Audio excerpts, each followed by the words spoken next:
ये देखिए आप जो ये तैरती हुई छात्राएं देख रहे हैं, ये किसी डॉल्फिन से कम नहीं है। देखिए किस तरीके से डॉल्फिन की तरह फ्लाई करते करते पानी में तैराकी कर रही हैं। मींस लड़की के लिए नहीं होती, दोनों के लिए होती है। लड़के भी करते हैं, लड़कियां भी करती है। ब्रेस्ट एक्सरसाइज दोनों के लिए होती है। सब स्ट्रोक सब भी करते हैं, बॉयज़ भी करते हैं, गर्ल्स भी करती है। सारे स्ट्रोक सबके लिए होते हैं। अगर बढ़िया स्विमर बनना है तो केशवानंद एजुकेशन हब में यहाँ पर पढ़ाई के साथ साथ तमाम एक्टिविटीज हैं, गतिविधियां हैं, वो करवाई जाती हैं। मैंने सुना था सर कि आप एक बच्चे से कह रहे थे कि तुम पंखे में नहीं सोओगे, तुम ये नहीं खाओगे, तुम वो नहीं खाओगे, तो इस तरीके की भी बहुत सारी चीजें फेस करनी पड़ती है। ब्रेस्ट के लिए जैसे नॉर्मल एक्सरसाइज होती है वही सेम एक्सरसाइज होती हैं। ये हमारे साथ निधि दहिया है जो कि भीलवाड़ा से ताल्लुक़ रखती है और यहाँ पे केशवानंद एजुकेशन हब में यहाँ पर स्विमिंग करती है। क्या कुछ बताओगे आप, किस तरीके से आपकी प्रैक्टिसेस रहती है? और आप नेशनल भी खेल चुके हो, मेडल्स भी आपने हासिल कर लिए हैं। तो सुबह भी रहती है, शाम को भी रहती है। जैसे प्रॉपर 3 घंटे तो होता ही है, 2.5 से 3 घंटे वर्कआउट भी होता है। इसमें स्प्रिंट्स भी होती है, टाइमिंग भी लेते हैं सर की कितना अभी आपका आ रहा है, फिर आपको कितना और उसको सही करना है, कितना आपको अच्छा लाना है, उसे बेस्ट लाना है। राइट। अच्छा, कुछ एक्सरसाइजेज भी होती हैं हाँ। लड़कियों के लिए कि वो ब्रेस्ट के लिए कुछ एक्सरसाइज करेंगे और ऐसे करके? तो हर स्ट्रोक के लिए अलग अलग एक्सरसाइज होती है, अलग अलग तरीके की एक्सरसाइज होती है। मैंने देखा था कि जब आप लोग पानी में जा रहे थे तो हम तो यही नहीं देख पा रहे थे कि कहाँ से निकल रहे हो और कहाँ से अंदर जा रहे हैं। आप लोग एक तरीके से डॉल्फिन की तरह उसमें मूव कर रहे थे। जी, उसके लिए भी काफ़ी स्ट्रॉन्ग होना पड़ता है। इसमें एक तो ब्रीथ लेवल भी चाहिए आपको कि कितना आप जा सकते हो आगे, और आपके किकिंग वगैरह भी हार्ड होनी चाहिए पानी के अंदर। जितने आप हार्ड करोगे उतना ही आप आगे बढ़ोगे इसके अंदर। कितने साल हो गए आपको प्रैक्टिस करते करते? 4 से 5 साल। 4 से 5 साल। और भीलवाड़ा से केशवानंद कब आना हुआ? अभी बस इसी ईयर में। इसी ईयर में। इससे पहले भीलवाड़ा में किसी तरह की ट्रेनिंग चल रही थी आपकी? स्विमिंग वगैरह की तो चल ही रही थी, हम सर ही थे वहाँ पे भी। वहाँ पर भी सर थे? हाँ।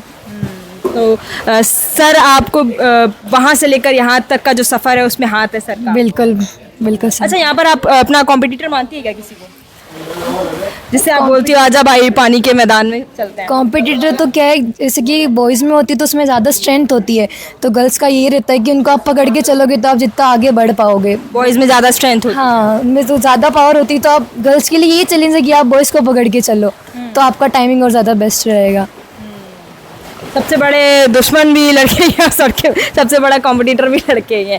खैर, आपने सुना कि बढ़िया तैराक कैसे बन सकते हैं। सर क्या कुछ चैलेंजेस आते हैं एक बेहतर तैराक बनने के लिए? एक बेहतर तैराक बनाने के लिए कम से कम 3 साल का टाइम चाहिए। स्टार्ट से लेके उसको पूरा फोकस रखना पड़ता है, उसके स्ट्रोक पे फोकस करना पड़ता है, उसके एक्टिविटी, उसके दिनचर्या, पूरे दिन में वो क्या खाती है, कैसे खाती है, कितना खाती है, कैसे सोती है, कैसे उठती है, कैसा उसका पूरा दिन का पूरा चार्ट बनता है। उसके हिसाब से उसको सेट किया जाता है। उसके पेरेंट्स को भी इन्वॉल्व किया जाता है इसमें। जैसे उनके पेरेंट्स को ये बताया जाता है कि बच्चे को आपको इस तरह इतनी बजे उठाना है, इतनी बजे सुलाना है, इतना खिलाना है, इस समय आपको बाहर ले जाना है, ये चीज़ों पे आपको फोकस रखना है। हर तरह से उसके ब्रीथिंग टेक्निक्स भी होती हैं? ब्रीदिंग टेक्निक्स होती है। जैसे पानी में जब बच्चा उतरता है तो उसको सबसे पहले हम डुबकी लगाना सिखाते हैं कि आप अंदर जाओ, पानी के अंदर जाना सिखाते हैं। फिर उसको आंखें खोलना सिखाते हैं। उसके बाद उसको ब्रीथ करना सिखाते हैं कि ब्रीथ कैसे किया जाता है। बाहर मुंह से सांस ली जाती है, अंदर पानी में जाके नाक से छोड़ी जाती है, उसको ब्रीथ लेवल बताया जाता है। उसके बाद जब